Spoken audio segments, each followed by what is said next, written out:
del estado epiléptico, no quiero, a ver. ¿No? ¿O otra?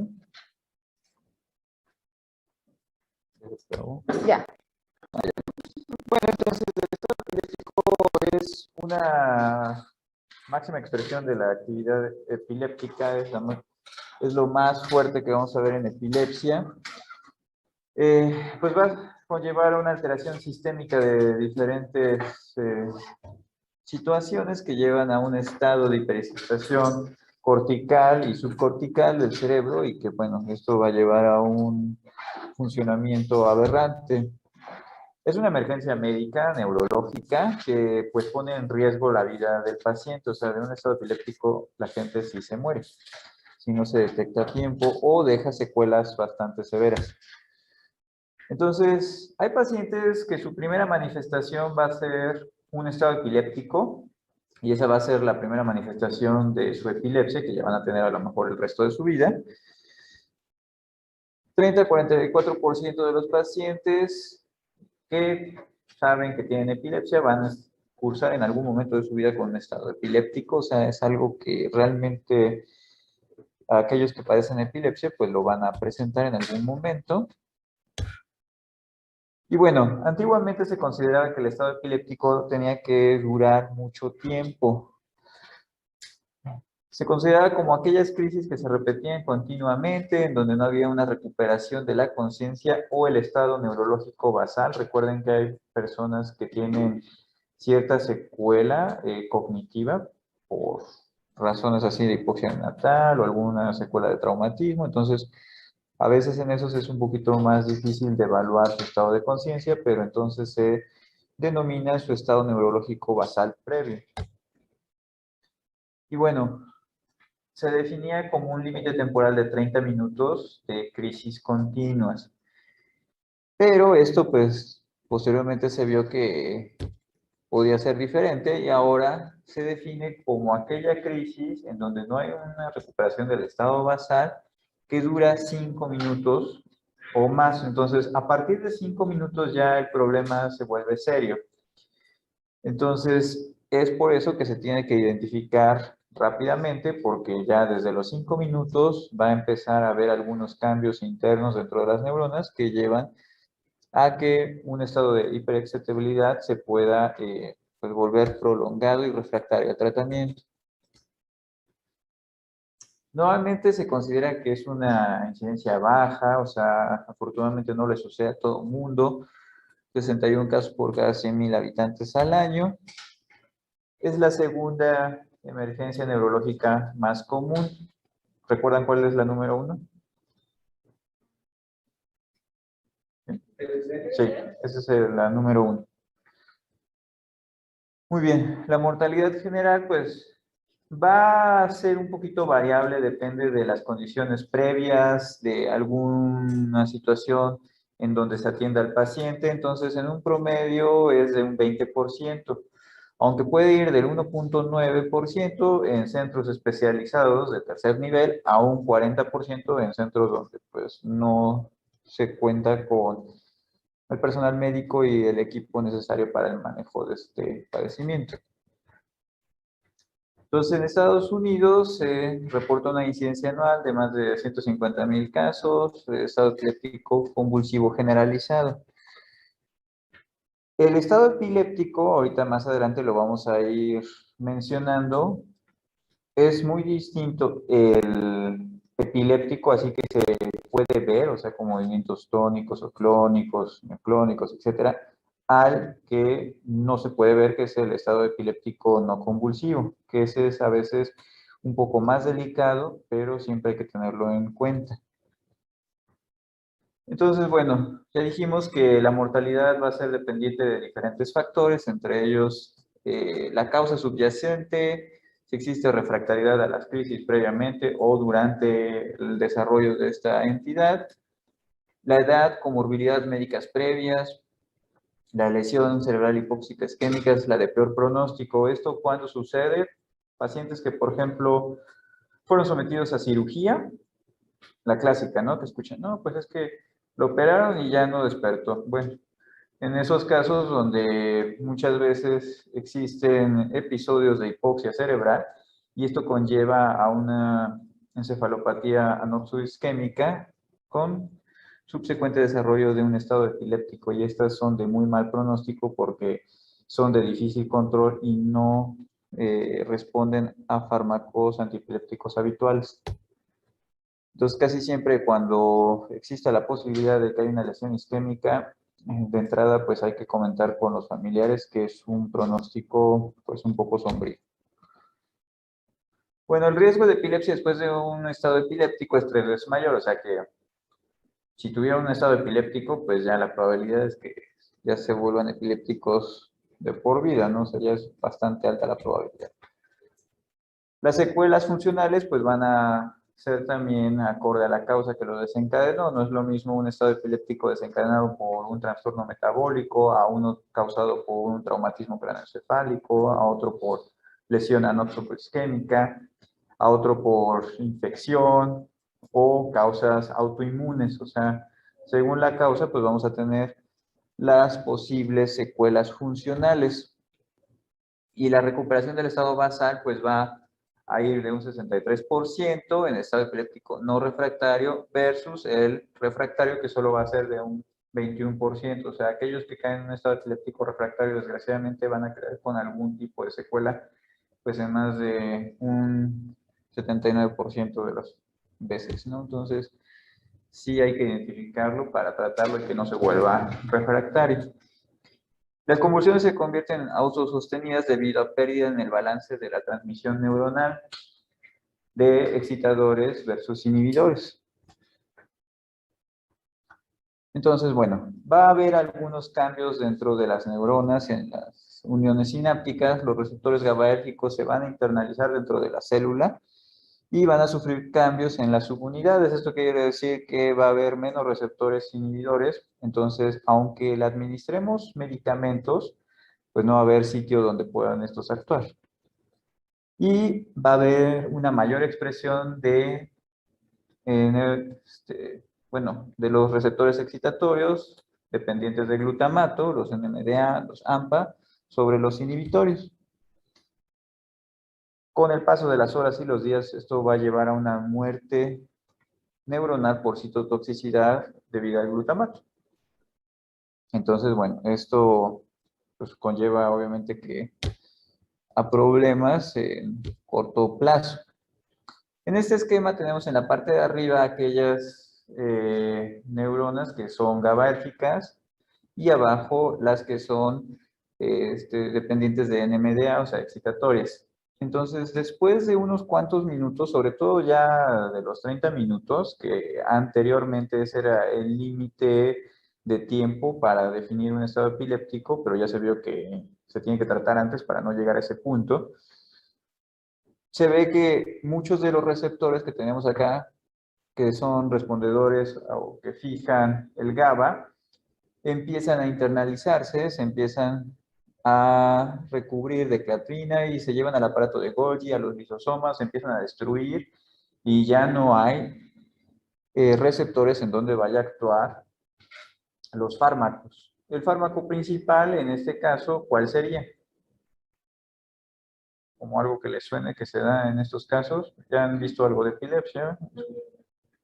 ¿Cuál? Sí, son las benzodiazepinas. En este caso serían las benzodiazepinas.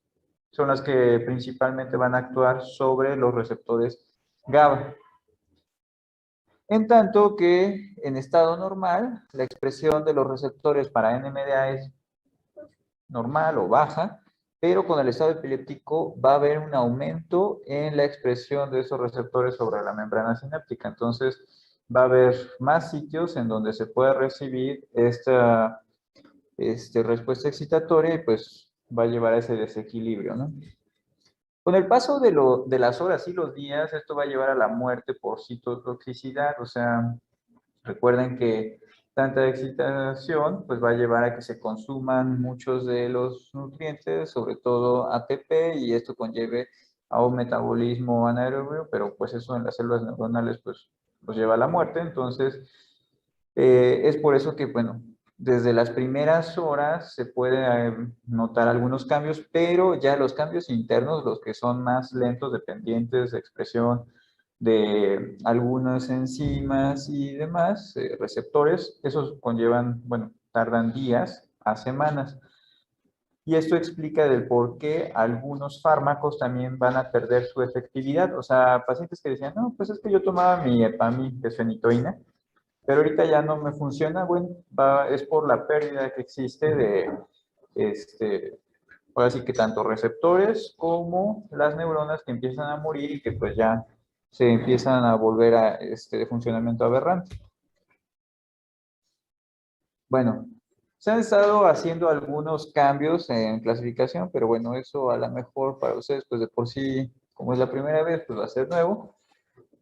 Pero bueno, el estado epiléptico se definió en 2015 como la condición del fracaso en los mecanismos responsables de la terminación de una crisis o del inicio de mecanismos que conducen a convulsiones anormalmente prolongadas después de un tiempo 1. Entonces se considera, ahorita vamos a hablar sobre el tiempo 1 y el tiempo 2. Y la condición que puede tener consecuencias a largo plazo después del tiempo 2, incluyendo muerte neuronal, la lesión neuronal y la alteración de las redes neuronales dependiendo del tipo y duración de las convulsiones. Entonces, en el tiempo 1 es cuando se rompe el equilibrio y empieza a haber actividad excitatoria normal. Si esta dura cierto tiempo, o sea, un tiempo 2, ya nos va a llevar a la muerte neuronal, alteraciones en algunos circuitos y, pues bueno, ya va a alterar completamente el cerebro del sujeto que lo padece. Entonces, para los diferentes tipos de estado epiléptico vamos a tener diferentes tiempos, tiempo 1 y tiempo 2. Lo que les decía, la más fácil de identificar, porque esa pues cualquier persona por sentido común ve que alguien se mueve de forma normal, pues entonces es una crisis tónico-clónica generalizada y ellos saben que es malo. Entonces, ahí después de los primeros 5 minutos, que es cuando ya se considera que es un estado epiléptico, ahí ya se pueden empezar a notar algunos cambios. Para cuando llegan los 30 minutos, ya se considera que ya existe muerte neuronal y que esto ya va a alterar definitivamente muchos circuitos y vías internas y pues va a llevar a ciertas consecuencias, daño y demás. Para otro tipo de estado epiléptico, por ejemplo, aquellos que son crisis focales con alteración del estado de conciencia, que antiguamente se conocían como las crisis parciales complejas, en estas se considera que el tiempo puede ser un poquito más largo, hasta 10 minutos, para considerarse que ya está entrando en un estado epiléptico, y hasta 60 minutos para considerar que ya va a haber muerte neuronal, o sea, el rango de tiempo pues es mayor, pero también porque las manifestaciones clínicas no son tan aparatosas. En tanto que para el estado epiléptico de ausencia, el tiempo pues va a ser mucho más largo, de 10 a 15 minutos, y en este tipo de estado epiléptico de ausencia aún no se define bien hasta qué tiempo puede haber un daño neurológico ya irreversible. Claro que si dura más de 60 minutos, eso pues ya es malo, ¿no? O sea, cualquier tipo de epilepsia que dura tanto, pues ya es malo. Solo que hay personas que recuperan más o menos su estado neurológico basal y a veces no es tan evidente si quedaron con algún tipo de secuela o no. Bueno, entonces vamos a lo que es, no se ve muy bien, bueno, las diferentes epidemiología, la clasificación, los diferentes parámetros que se toman en cuenta para clasificar lo del estado epiléptico.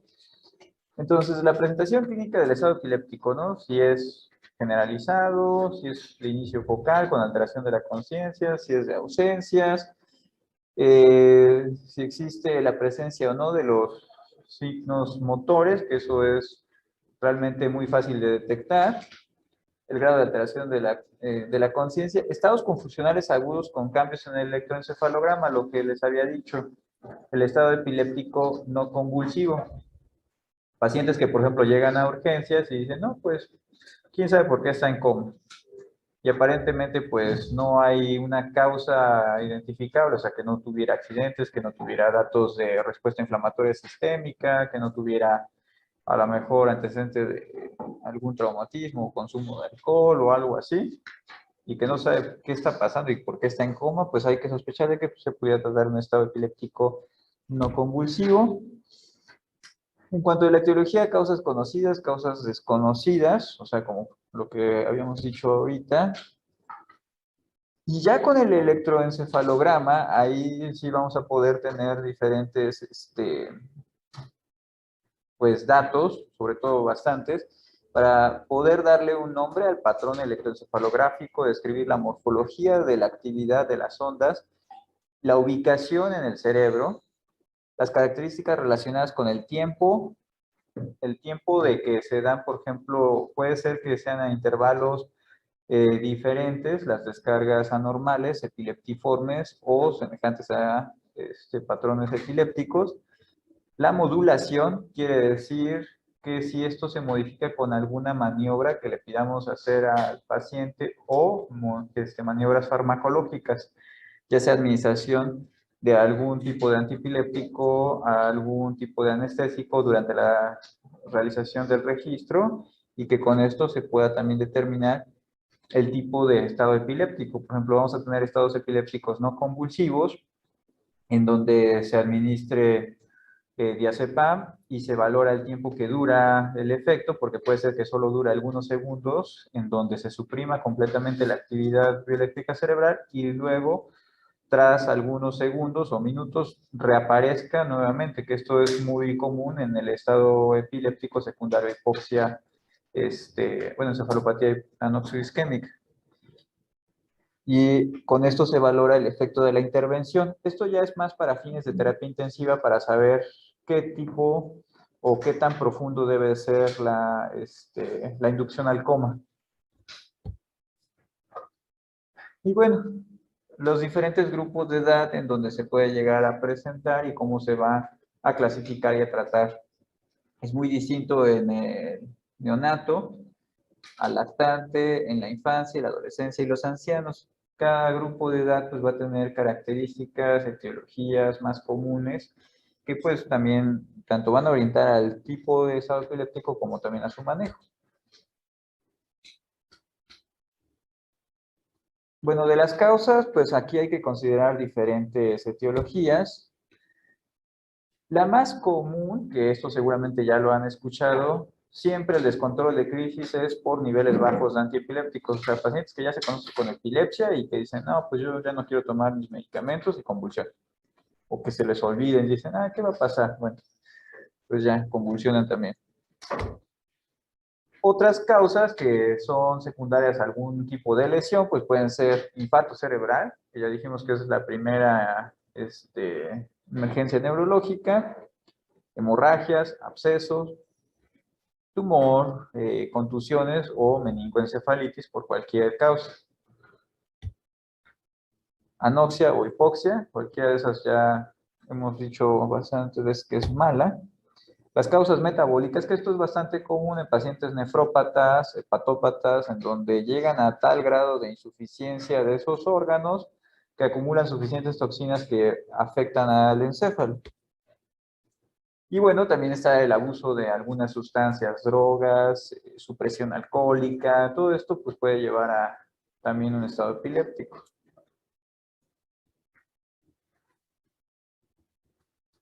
Bueno, en cuanto al tratamiento, pues acá son diferentes pautas que se tienen que tener en consideración, sobre todo porque acá el tiempo es muy importante. Primero hay que asegurar, como todos, los signos vitales para que todo esté bien. El tratamiento tiene que ser temprano y oportuno. Y bueno, hay que identificar la causa desencadenante para pues darle manejo y que con eso también revierta y evitar algunas complicaciones como son las arritmias cardíacas, la rhabdomiolisis, acidosis láctica, hipertermia, edema agudo pulmonar. Entonces, de primera instancia tenemos que cosas básicas, ¿no? Asegurar los signos vitales, la vía aérea, administración de oxígeno, ver si esto no es secundario a una hipoglucemia, también pacientes con diabetes que se inyectan su insulina y que a lo mejor ya les falla el riñón, en una de esas pueden caer en hipoglucemia y cursar con estado epiléptico. Siempre ante la duda, entre que no sepamos si el paciente pues pudiera ser secundario a una hipoglucemia o porque consume mucho alcohol o demás, hay que administrar solución dextrosa, solución, bueno, complejo B, tiamina, o sea, sola no, prácticamente no está tan disponible. Y de ahí administrar tratamiento antiepiléptico, anticonvulsivante. Hay que hacer de forma simultánea o tratar de recabar o recopilar datos de la historia clínica, saber si está en relación a un traumatismo, si ya se conocía con epilepsia, si tiene algún dato de focalización neurológica, que esto también va a ir guiándonos a si requiere de algún otro tipo de estudio, sobre todo estudios de neuroimagen, si está relacionada a una causa sistémica por insuficiencia de alguno de estos órganos que ya habíamos mencionado, hígado, riñón o drogas. Y bueno, tenemos que hacer otras pruebas complementarias, tanto laboratorios completos, gasometría, en algunos casos donde se sospeche, pues un panel tóxico, y medir cuando pues se pueda, sobre todo obtener rápido, si no nos sirve de nada, los niveles de antiepilépticos en aquellos que se pueden determinar, no todos los antiepilépticos se determinan. El electroencefalograma es muy importante, también en estos casos es de pues, relevancia mayúscula el realizar un electroencefalograma y las pruebas de neuroimagen. Bueno, entonces, el tratamiento de primera línea para el manejo del estado epiléptico van a ser las benzodiazepinas. Entonces, las benzodiazepinas, el que tiene mayor evidencia es el lorazepam, aunque, ahorita vamos a hablar, eso es en Estados Unidos. Acá en México, a veces deja de haber lorazepam, así como ya no tenemos muchos medicamentos desde la 4T, pues bueno, así ya no tenemos lorazepam, que antes de por sí no lo había en todos lados. Lo que sí se tiene a la mano es el diazepam, eso prácticamente lo encuentran en cualquier unidad médica hospitalaria, entonces el diazepam va a ser de primera línea.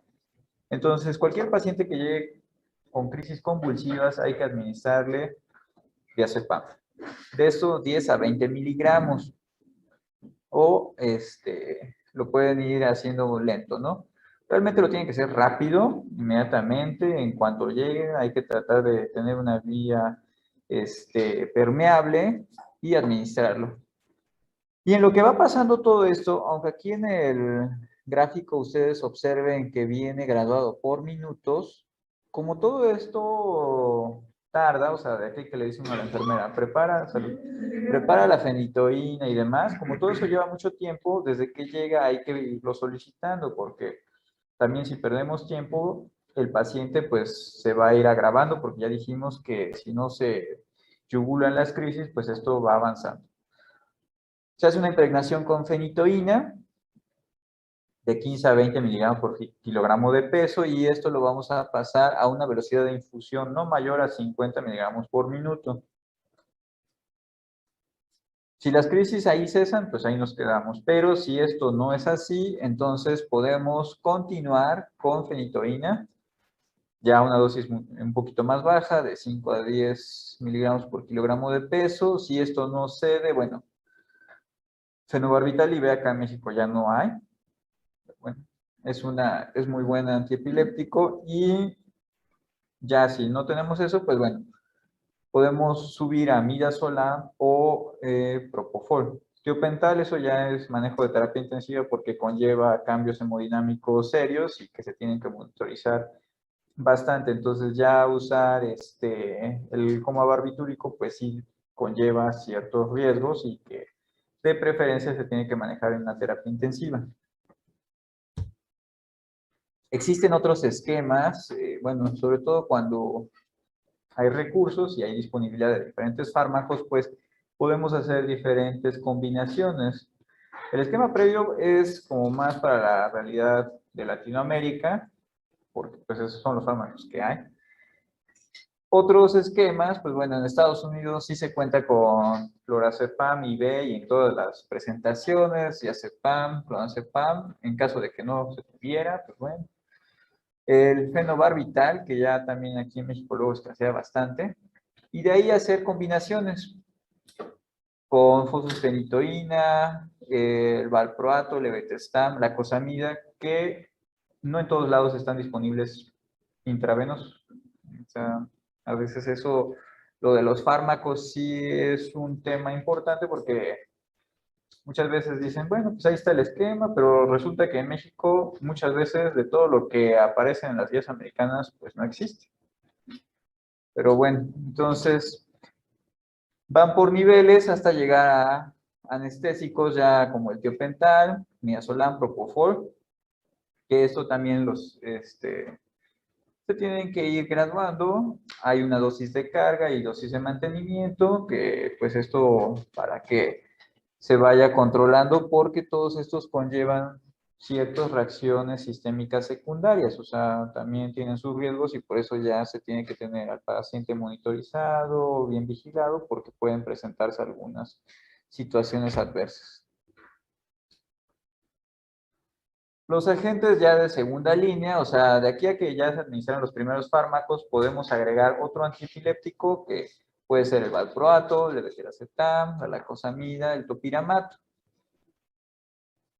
Los tres primeros, en algunos casos, pues sí están disponibles intravenosos, no siempre, pero son bastante buenos. De hecho, ya en combinación, el efecto antiepiléptico pues va aumentando. Entonces, eso hace que pues el control del estado epiléptico y de las crisis pues sea un poquito más satisfactorio. Aunque a veces pues hay que ir agregando uno tras otro antiepiléptico. Y de los agentes anestésicos, pues bueno, midazolam, ya dijimos, el propofol, fenobarbital, la ketamina, y ya en casos donde no exista o de plano no se pueda, pues ya le decimos al anestesiólogo, pues ya, dale gas porque nomás no logramos un control. Sobre todo el administrar gases halogenados es para evitar la cuestión de la rhabdomiólisis. Eh, ya saben que si no se controla lo de la rhabdomiólisis, pues es una cuestión que puede llevar a falla renal, a otras complicaciones, ¿no? Entonces, tenemos que, de cualquier forma, pues hacer que cesen lo de las crisis. Y vamos a hablar, ahora, ¿si tienes una duda? Sí, nada más era para preguntarle, entonces la anestesia ya es cuando de plano no cesa por ninguno de los primeros tratamientos. Sí. Ya para ese momento, si no cesó, al paciente ya lo tuviste que haber intubado, o sea, ya en ese momento, ya el paciente está en terapia intensiva, casi casi, o sea, o en una unidad de choque. Uh-huh. Lo que pasa es que todo eso sucede desde urgencia, y desde urgencia, si el estado de alerta, pues, es malo, lo tienes que intubar, ¿no? O sea, te llega con la escala como de Glasgow baja, dices, no, pues ya, vía aérea, lo intubas y de aquí a que investigas qué es lo que le está pasando y le hacen la tomografía, salen los laboratorios y se están administrando de forma simultánea los medicamentos y si persiste, pues entonces llega al punto en donde ya se empiezan los anestésicos.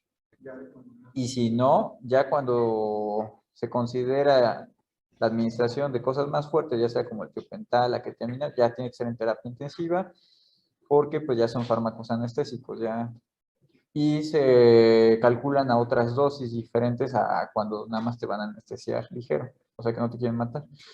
Porque en estos sí ya son altas dosis, de hecho son tan altas que causan hipotensión, bajo gasto, o sea, tienen que ser ya dosis mucho mayores para llevar a un coma completo al cerebro. Entonces, por eso se tienen que manejar en terapia intensiva, porque cuando se inician esos medicamentos también hay que iniciarles aminas vasoactivas, porque si no el paciente no se muere.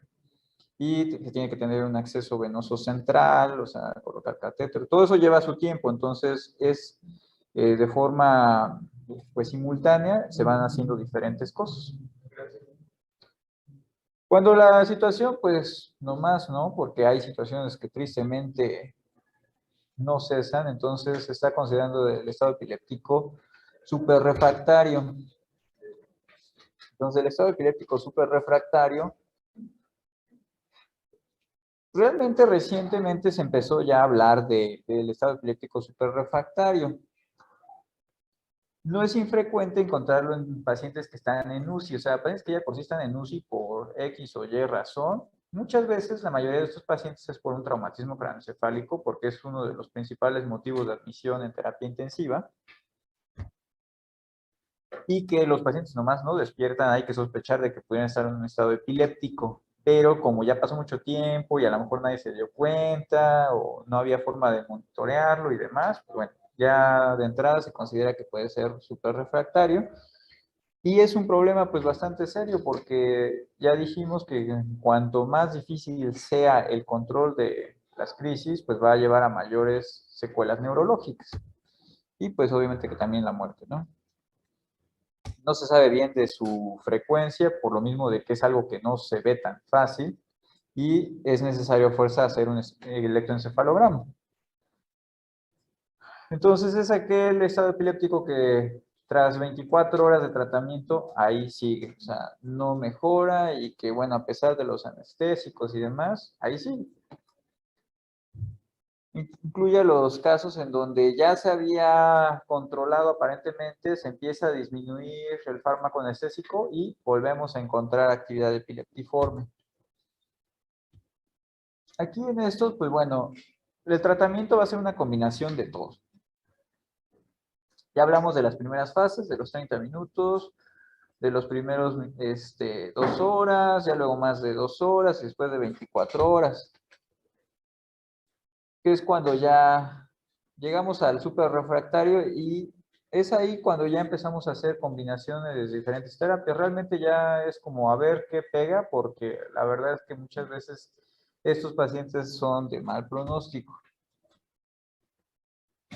Existe baja, pues, efectividad de que una terapia sea más efectiva que otra, ¿no? O sea, realmente se prueba de todo y acá ya se usan otras situaciones como el manejo de la hipotermia, o sea, a esos pacientes dicen, no, pues vamos a meterlo a una tina con hielo para bajarle la temperatura, se utilizan altas dosis de peridoxina, en algunos casos se administra inmunoglobulina o plasmaféresis, o se hace algún tipo de cirugía para tratar de retirar, por ejemplo, si es una hemorragia, algún sitio infartado que se vea que sea la causa, pues se tiene que operar, o una derivación de líquido cefalorraquídeo, estimulación cerebral profunda. Bueno, esto no es tan sencillo ni tan rápido, por eso casi no se usa. Terapia electroconvulsiva, en donde está disponible. Hoy en día ya se está retomando esto de la terapia electroconvulsiva, así como lo veían en las películas, de que les daban toques eléctricos en la cabeza para modificar el comportamiento. Bueno, ya se está retomando y pues bueno, ahora ya que se ha modulado mejor, eso ya lleva a mejores resultados. Entonces, aquí hay que nuevamente replantear el caso porque si no está respondiendo, hay que buscarle qué está pasando, ¿no? O sea, si esto es secundario a algún tipo de desorden y demás, se empiezan a administrar mucho magnesio, pirioxina en niños, lo de la plasmaféresis, esteroides. Es una medida porque en algunos casos el estado epiléptico puede ser secundario a una encefalitis autoinmune, inflamatoria, y que a lo mejor después de descartar muchas causas, pues ya queda como por descarte, ¿no? O sea, que no sea infeccioso y demás. Se hace la prueba y a veces con eso ya mejoran. En los niños es otra historia, porque en los niños a veces sí da tiempo de que con estas terapias recuperen y pues bueno, más o menos queden ahí funcionales, ¿no? Lo de la hipotermia, pues sí es algo que se debe de considerar para bajar el metabolismo completo de todo el cuerpo. Y la dieta cetogénica, pues bueno, eso es también una cuestión que se puede hacer para probar si con eso disminuye las crisis, porque ya se ha demostrado que la dieta cetogénica en pacientes con epilepsia de difícil control, pues sí les ayuda. Y bueno, otras terapias, ¿no? Como drenaje de líquido cefalorraquídeo y la terapia electroconvulsiva. Igual los diferentes esquemas de anestésicos. y las diferentes terapias así como adyuvantes, ¿no? De magnesio, la piridoxina, la hipotermia, la estimulación del nervio vago, la dieta cetogénica, esteroides, inmunoglobulina. Y bueno, esto sería la parte de estado epiléptico superrefractario. ¿Hasta ahorita alguna duda? Ok, bueno, entonces tienen que tenerlo en cuenta para ¿cómo cambio esto?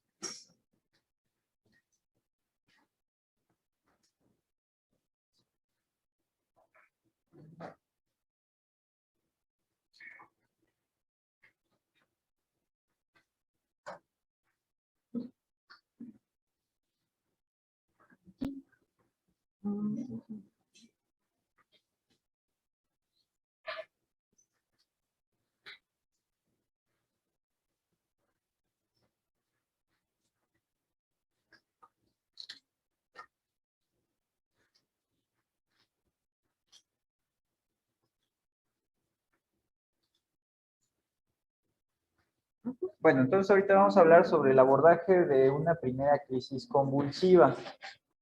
Entonces, primero tenemos que definir si es o no una crisis convulsiva, ¿no? Entonces, la crisis convulsiva se define como la aparición de signos y síntomas que debe ser transitorio debido a la excesiva descarga neuronal sincrónica del cerebro. Entonces, siempre que nos toque atender a alguien con sospecha de crisis, tenemos que plantearnos algunas preguntas. Uno, primero, si se trata realmente de una crisis convulsiva, porque hay cosas o situaciones que simulan una crisis convulsiva, pero no son una crisis convulsiva. Hay que preguntarnos si esta es la primera crisis que presenta el paciente o ya ha tenido algo parecido o similar en algún momento previo de su vida.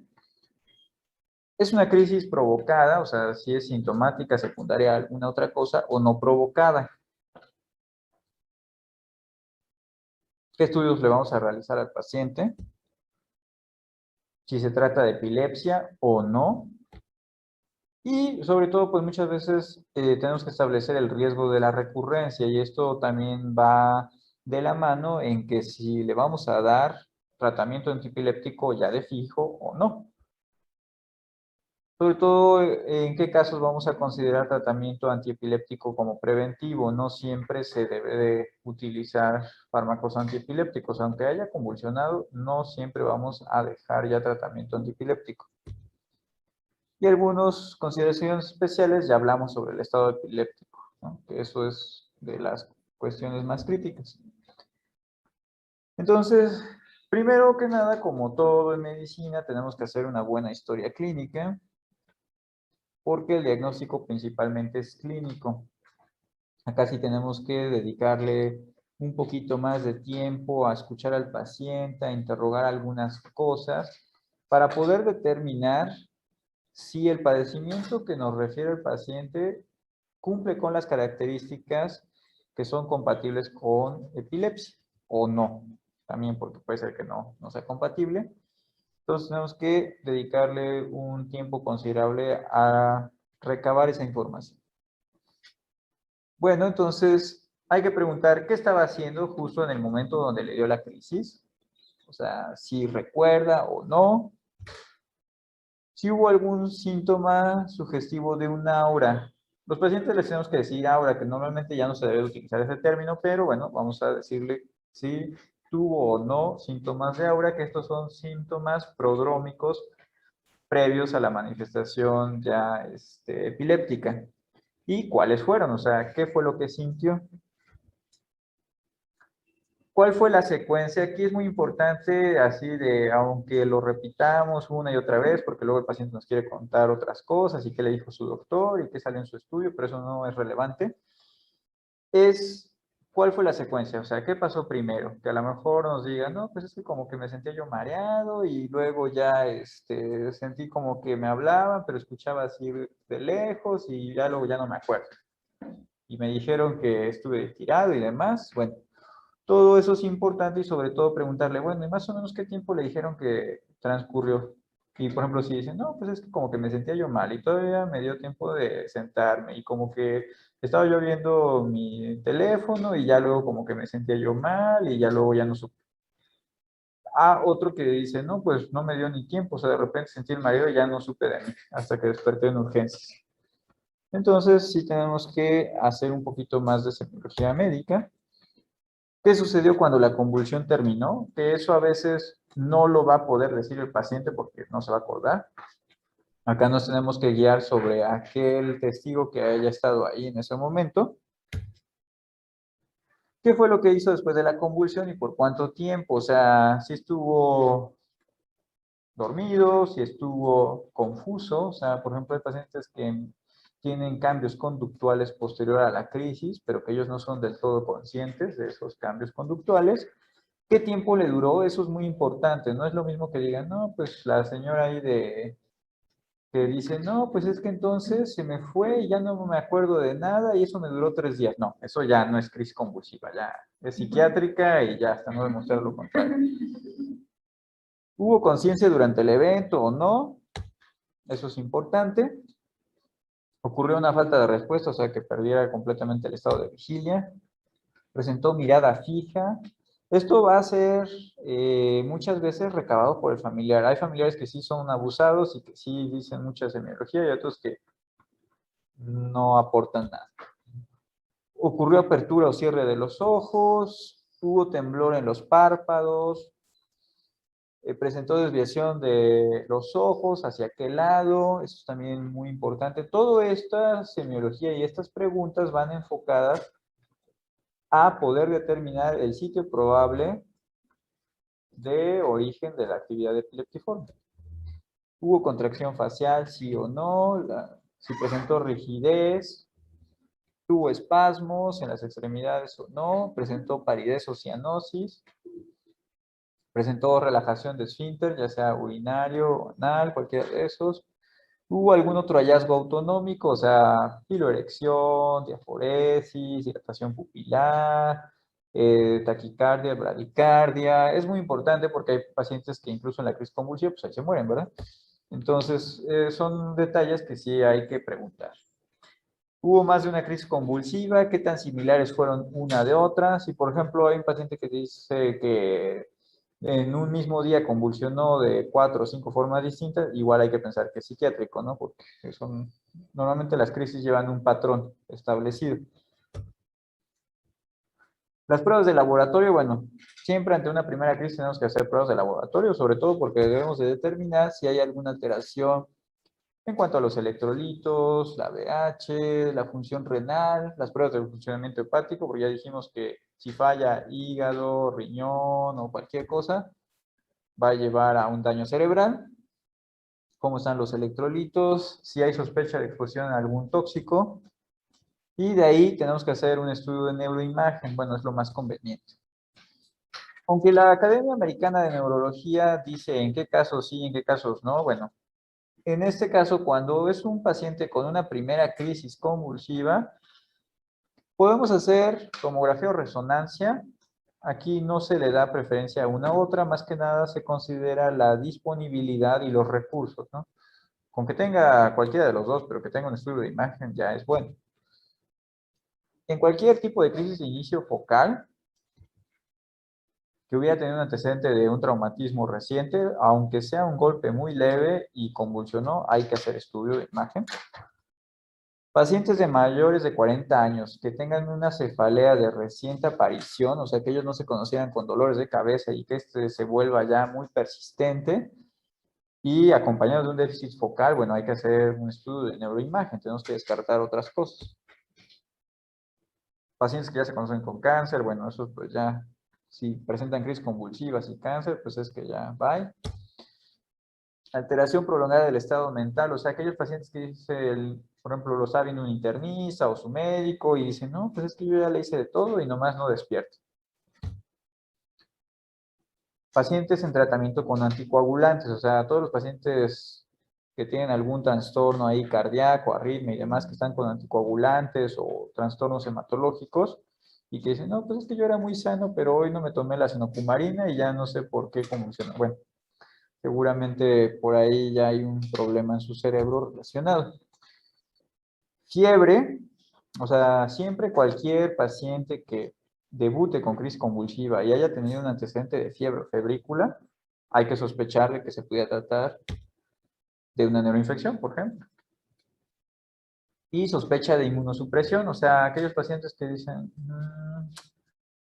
como que se ve que a lo mejor puede tener síndrome de inmunodeficiencia humana, cosas así, o que esté recibiendo fármacos inmunosupresores, o diabéticos mal controlados, todo eso, pues también hay que ver.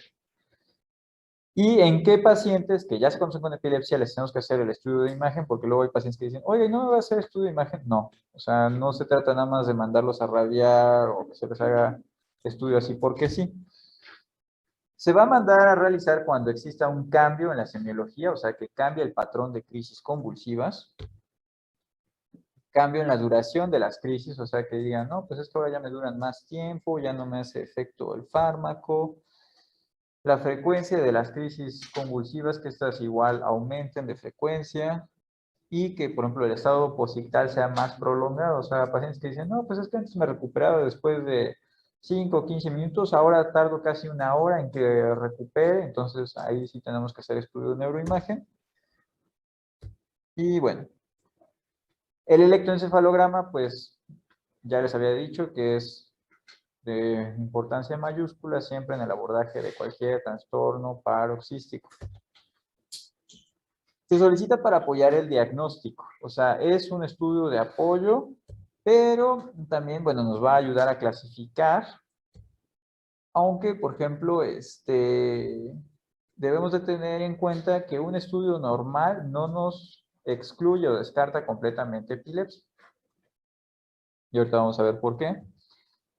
Entonces, se tiene que hacer a todo paciente que haya convulsionado y muchas veces, pues ya vamos a ir haciendo la correlación. Ya ven que siempre en estudios de rayos X siempre dicen correlacionar con cuadro clínico y por su médico tratante y demás. Bueno, en todos los estudios siempre lo más importante son las manifestaciones clínicas del paciente. Entonces, el electroencefalograma en epilepsia, pues bueno, vamos a tener que hasta un 30% de los electroencefalogramas en una primera crisis pueden salir normales. O sea, el paciente convulsiona, se hace el estudio del electroencefalograma y sale normal. Entonces dice uno, ¿qué está pasando? Lo más recomendable es hacerlo lo más pronto que se pueda el estudio del electroencefalograma en cuanto haya convulsión del paciente, porque conforme pasa más el tiempo, pues menos posibilidades existen de detección de actividad epileptiforme. Y bueno, puede ser patológico en otras circunstancias, por ejemplo, por efecto farmacológico, alteraciones metabólicas y demás. Y el rol del electroencefalograma en el seguimiento de los tratamientos, pues es incierto, aunque realmente sí se utiliza. O sea, muchas veces, tanto igual, nuevamente, cómo es la clínica, los síntomas, la frecuencia y demás, junto con el electroencefalograma, son parámetros que se toman para monitorear el tratamiento. Entonces, bueno, por eso el electroencefalograma pues es algo que se llega a solicitar con bastante frecuencia. El electroencefalograma en urgencias pues es importante, ya lo dijimos, para descartar o confirmar posibles casos de estado epiléptico no convulsivo, estados confusionales que no sepa por qué, hay que hacer un estudio de electroencefalograma, cualquier tipo de situación de coma de origen desconocido, pero muchas veces está escondido ahí un estado epiléptico. Y bueno, se tiene que también hacer el diagnóstico de enfermedades que ponen en riesgo la vida, como meningoencefalitis herpética, encefalopatías de origen tóxico metabólico, crisis postraumáticas, agudas y demás.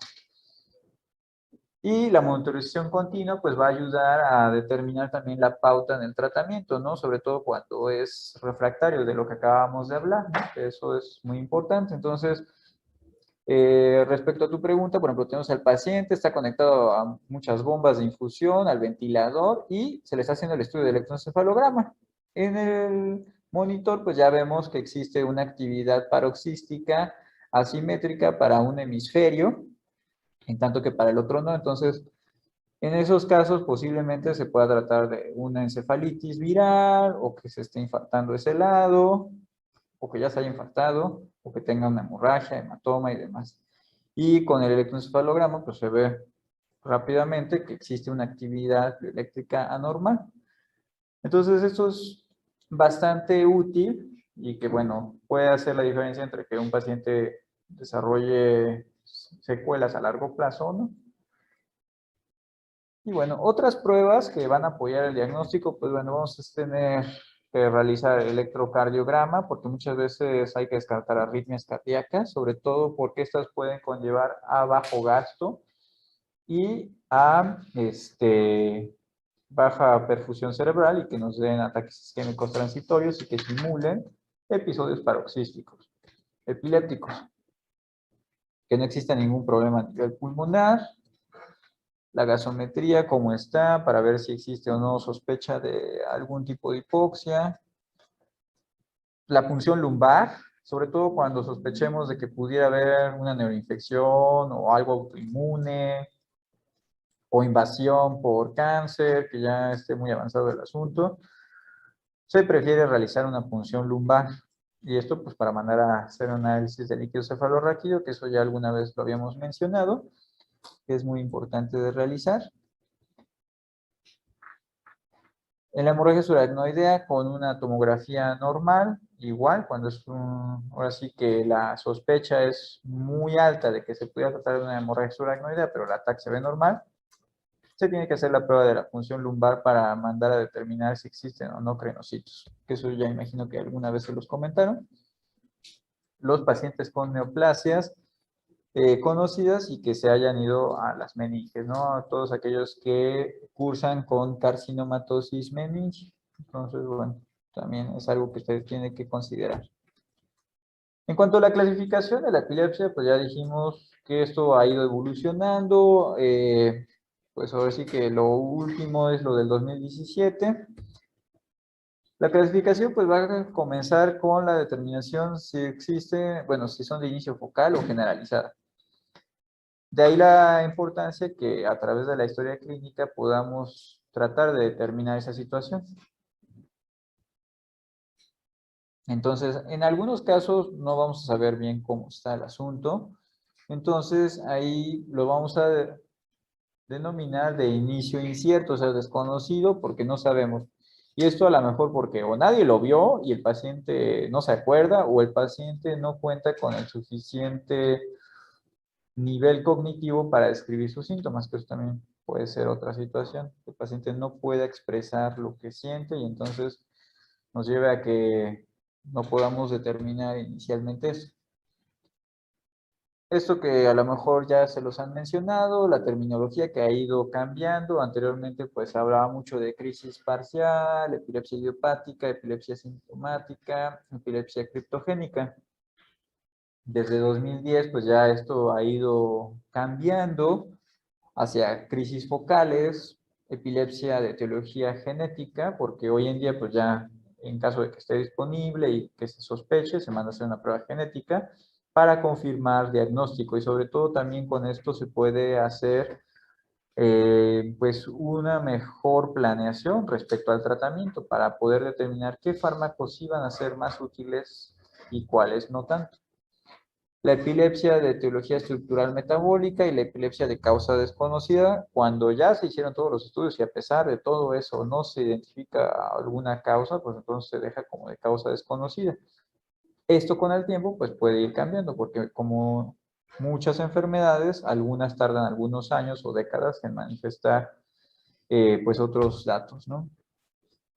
Entonces la clasificación del 2017, que esta solo contempla 3 grupos, las crisis de inicio focal, generalizado y desconocido.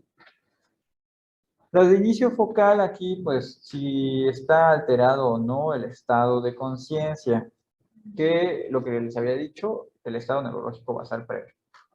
Sí o no, y si existe o no un inicio motor de las crisis, y esta puede progresar de focal a bilateral tónico-clónico. Aquellas que son de entrada de un inicio generalizado, o sea que no hay síntomas prodrómicos previamente, sino que ya de golpe se presentan movimientos tónico-clónicos generalizados o atonías o cualquier otro tipo de manifestaciones como las ausencias, entonces se consideran de inicio generalizado. Y cuando no se sabe cuál, pues bueno, ahí mientras se deja de inicio desconocido y a lo mejor alguna que no se pueda clasificar, y cuando es eso, pues bueno, hay que hacer más estudios y esperar a ver qué sucede para poder clasificarla un poquito mejor. Existe esto de no clasificada y de inicio desconocido porque anteriormente se decía que como no se podía clasificar, con la nueva clasificación se considera que si uno está en un país así muy pobre, o sea, como México, pues, y que no existen recursos y que no hay nada y demás, realmente estuvo pensado en África, pero bueno, aquí en México es igual. Entonces, pues dice uno, bueno, pues lo manejamos como una epilepsia no clasificada. Así lo dejamos y con eso pues lo podemos seguir tratando. Un poquito más desglosado la clasificación, pues bueno, vamos a encontrar diferentes manifestaciones, sobre todo los de inicio motor, los automatismos, que esto a lo mejor ya se los dijeron. ¿Sí ya vieron algo de semiología? Sí, ¿no? Ya saben cuáles son los automatismos, cuáles son las cuestiones atónicas, clónicas, espasmos epilépticos, hipercinéticas, meclónicas, tónicas, y aquellas que no son de inicio motor, aquellas que son autonómicas, que hay un cambio en el comportamiento, que es detención del comportamiento, aquellas que son cognitivas, emocionales, sensoriales, y que estas pueden progresar de focal a bilateral o bihemisféricas y con manifestaciones tónicas y clónicas, que es lo que comúnmente se conoce como epilepsia secundariamente generalizada, es lo mismo. Y las generalizadas de entradas, que son motoras, y las no motoras. A veces, muchas veces pasa que algunos no identifican las mioclónicas palpebrales y piensan que el paciente nada más está simulando, porque lo único que presenta son parpadeos rápidos de los ojos. Y bueno, con la nueva clasificación lo que se pretende es que no importa si uno está en México, en la sierra, o si está uno en un hospital de alto nivel, que pues el mejor hospital para cuestiones de epilepsia pues serían las clínicas Mayo, en donde podemos tener, acorde a los recursos, pues una mejor clasificación de la epilepsia. Entonces, para poderla pues clasificar un poquito más en cuestión si es algo estructural, algo genético, algo infeccioso, metabólico, que a pesar de eso pueda quedar de causa desconocida, y si integra algunas cuestiones en donde cumpla criterios tanto de signos, síntomas, patrón electroencefalográfico y alteraciones genéticas, grupo de edad, se puede englobar dentro de los síndromes epilépticos clásicos. Que de los síndromes epilépticos, pues yo creo que ya los han de haber visto. ¿Alguien que recuerde alguno? Ok, ¿qué ese es en qué etapa de la vida? Ok, ¿qué otro?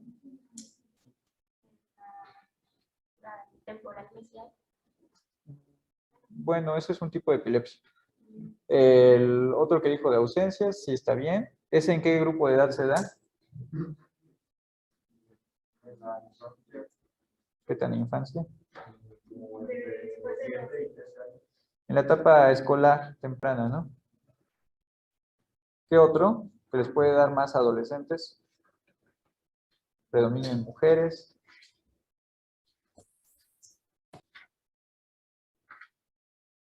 El síndrome de Jans, que es muy característico, muy común. Y bueno, existen otros, ¿no? Que síndrome de Dus, que síndrome de West, etcétera, ¿no? Entonces, cada uno tiene ciertos criterios, tanto por grupo de edad, etiologías y patrones electroencefalográficos. Que de eso, pues bueno, es clásico que a lo mejor les pregunten cuál es el tipo o síndrome epiléptico que se caracteriza por un patrón electroencefalográfico de descargas de punta onda lenta de 3 a 3.5 Hz. ¿Cuál sería? Ok. Y aquel que es un patrón aberrante, ipsarritmia, que ese es, a ver, en el síndrome de West. Entonces, cada uno tiene patrones electroencefalográficos característicos. Si cumplen eso, pues bueno, integra un síndrome epiléptico.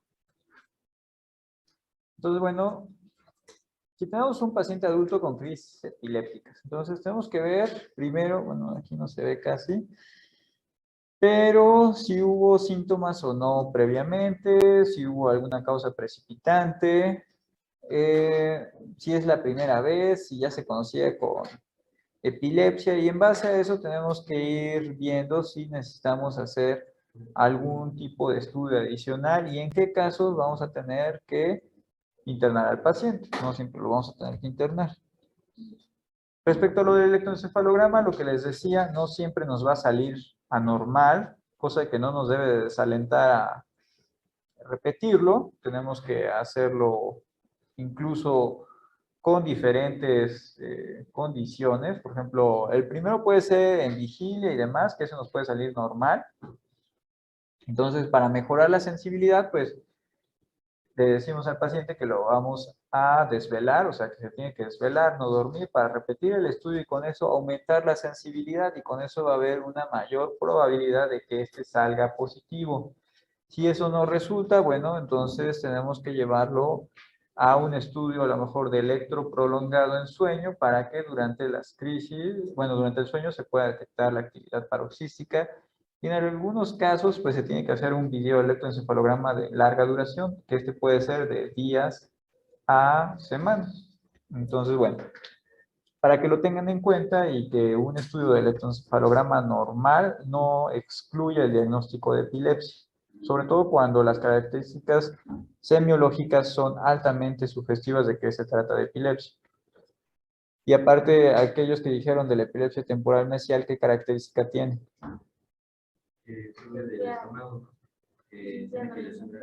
Bueno, a eso que estás diciendo es porque sigue una propagación.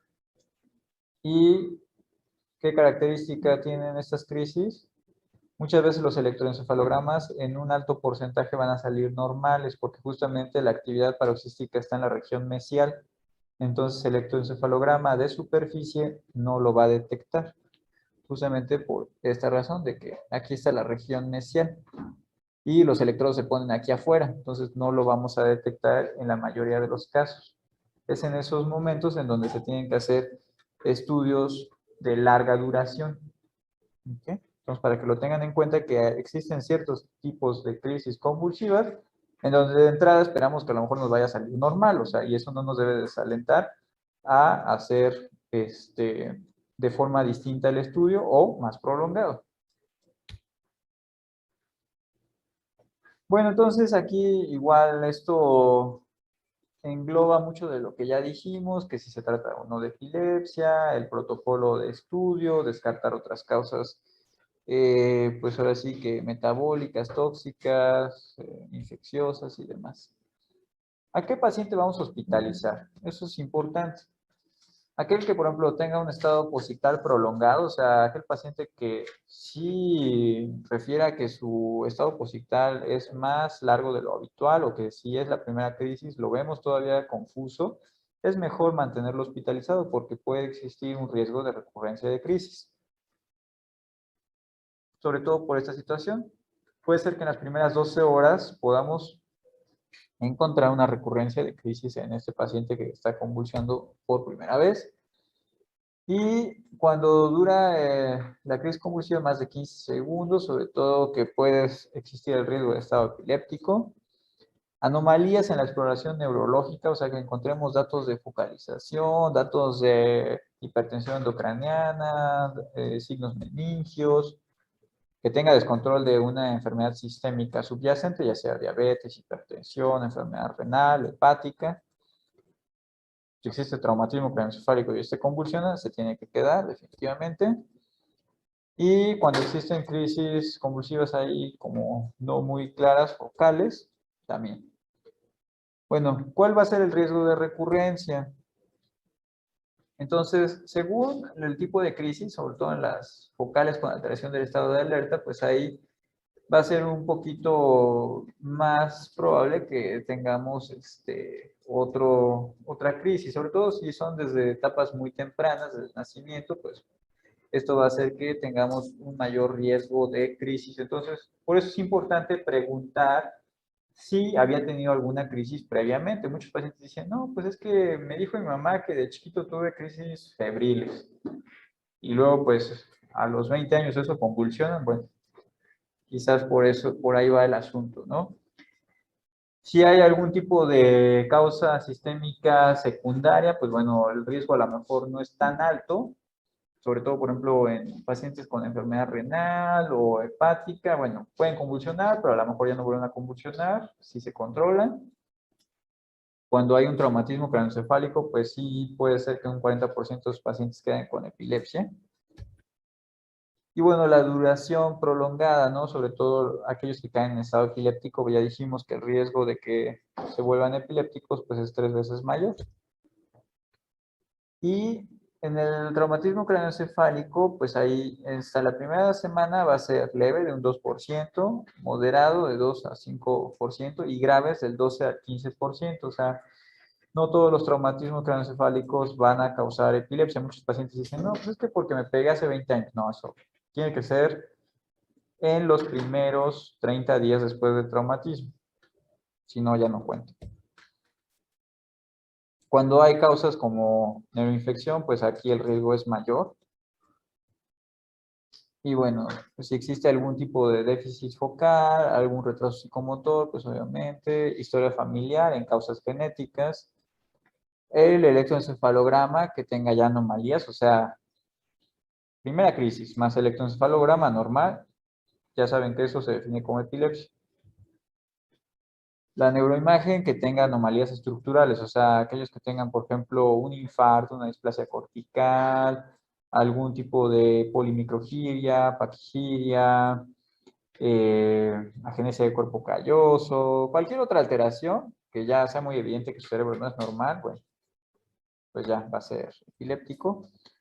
Y el momento de la primera crisis y el estado de sueño, también eso va a ser importante, porque muchas veces pues esto va de la mano con las distintas etapas del sueño, donde se puede llegar a presentar las crisis, porque algunas crisis convulsivas solo se presentan durante el sueño. Si consumen algunas sustancias psicoactivas, pues bueno, también el riesgo va a ser mayor. Aquellos que consumen alcohol, anfetaminas, etcétera, pues tienen mayor riesgo. En cuanto a la cuestión del tratamiento, pues bueno, si presentan una segunda crisis no provocada, pues ya, se tiene que dejar un tratamiento a largo plazo, o sea, porque de una u otra forma no hubo alguna causa aparente y de todos modos convulsionó, pues ya le tenemos que dejar tratamiento a largo plazo. Si es sintomática, ya sea por infección, un evento cerebrovascular, un traumatismo, abstinencia de alcohol o eclampsia, ahí puede ser a un corto plazo, sobre todo con fines preventivos de que no se salga de control. A veces, por ejemplo, en el traumatismo craneoencefálico, aquí sí se ha demostrado muy bien que el antiepiléptico se deja por un lapso de 2 a 3 meses y ya se puede quitar sin problema. En las neuroinfecciones, pues bueno, ahí el tiempo puede ser de 6 meses a un año. En abstinencia en alcohol, a lo mejor solo durante la fase crítica y ya después ya se le puede quitar. En la eclampsia también, o sea, una vez que se normaliza la presión y que ya la paciente está mucho mejor y demás, igual se hace estudio de control y si sale normal, se puede ir retirando gradualmente el antiepiléptico. Cuando no está muy claro el asunto, pues bueno, ahí hay que valorar, ¿no? Si se hace o no el inicio de los fármacos antiepilépticos, aunque si las manifestaciones neurológicas pues son bastante severas, pues de todas formas sí hay que iniciarlo y sobre todo si existen lesiones estructurales o alteraciones funcionales en el electroencefalograma, ya dijimos que a esos pacientes también les vamos a iniciar antiepiléptico.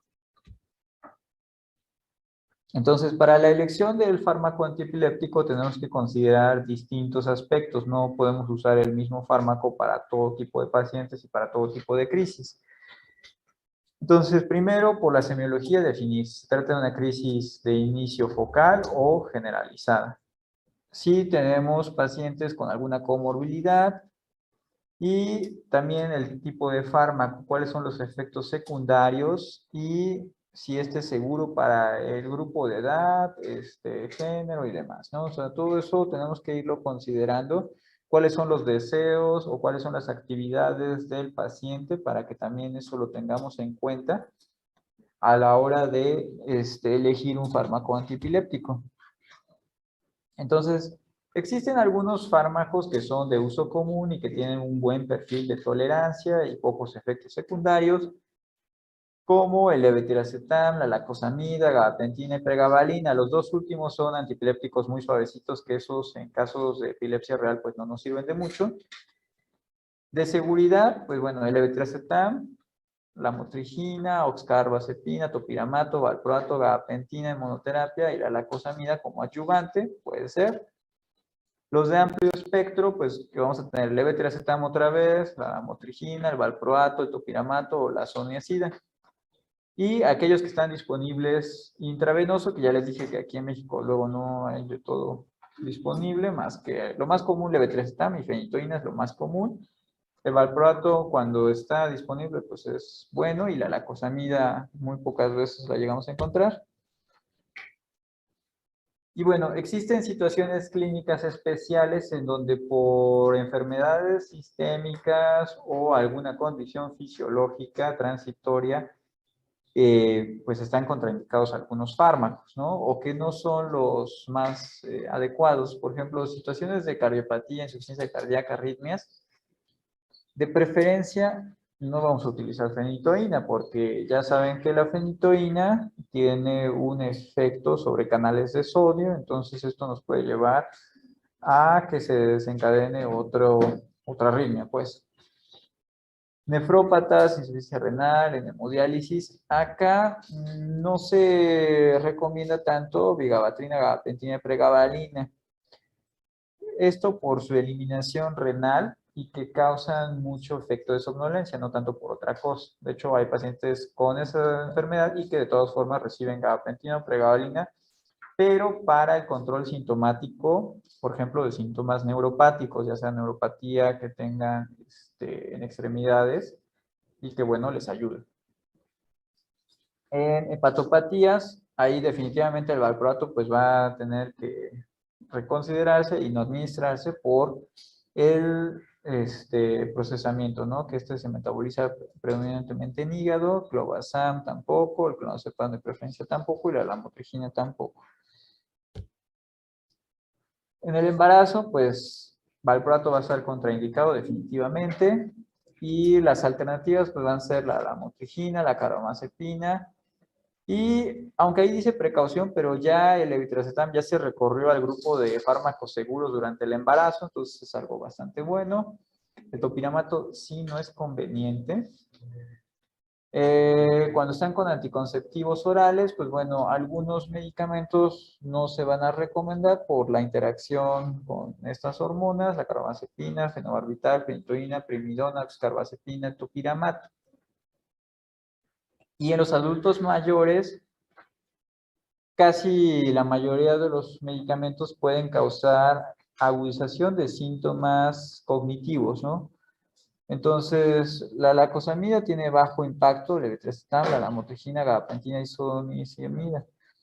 Los demás causan demasiada somnolencia, pueden precipitar un estado de delirio, pueden causar situaciones especiales de ese tipo, ¿no? Que muchas veces es una situación en donde pacientes ya mayores se tienen que modificar los fármacos antiepilépticos o al iniciar tener esas consideraciones. Y bueno, eso sería todo. No sé si tengan alguna duda. Doctor, ¿medicamento para niños?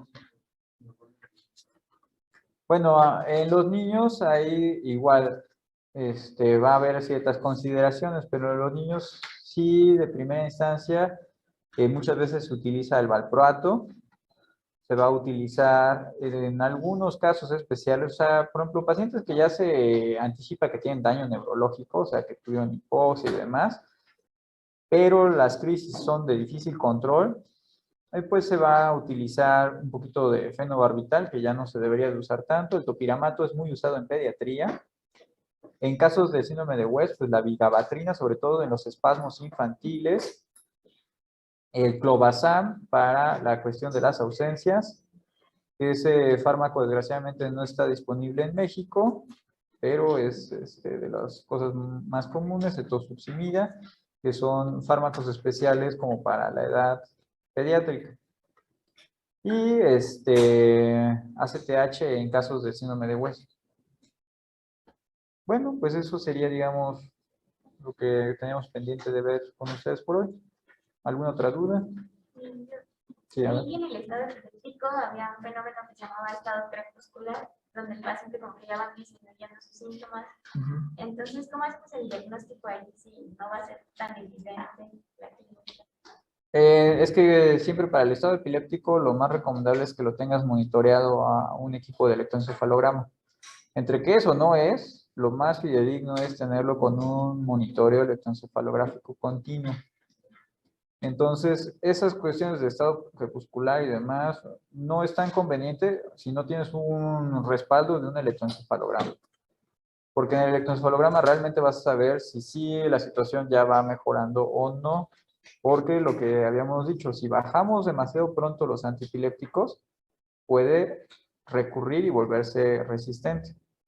Entonces ahí lo más conveniente siempre es tener al paciente conectado a un electroencefalógrafo o hacer electroencefalogramas periódicos, pero con bastante frecuencia, sobre todo antes de querer hacer cualquier cambio en la terapéutica.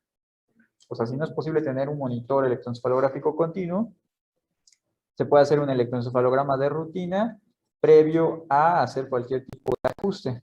Con eso, pues ya, sobre todo los pacientes que se tratan en terapia intensiva, es un poquito más seguro el poder hacer un cambio.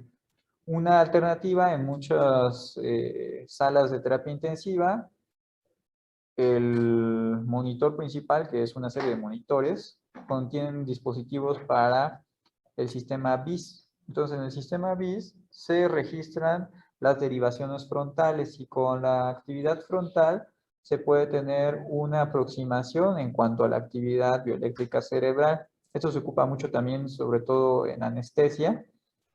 En cirugías muy largas se tiene que ir monitoreando cómo está la sedación y el nivel pues de coma inducido mediante el BIS. Entonces, siempre en estos casos tienes que tener un respaldo de algo, ya sea un registro electroencefalográfico completo, continuo, que es lo mejor, o pues un BIS, aunque sea. Pero así hacerlo ya sin respaldo de esto, pues es algo ya más arriesgado, que no se recomienda. ¿Ok? Ok. Sale, ya acabamos entonces.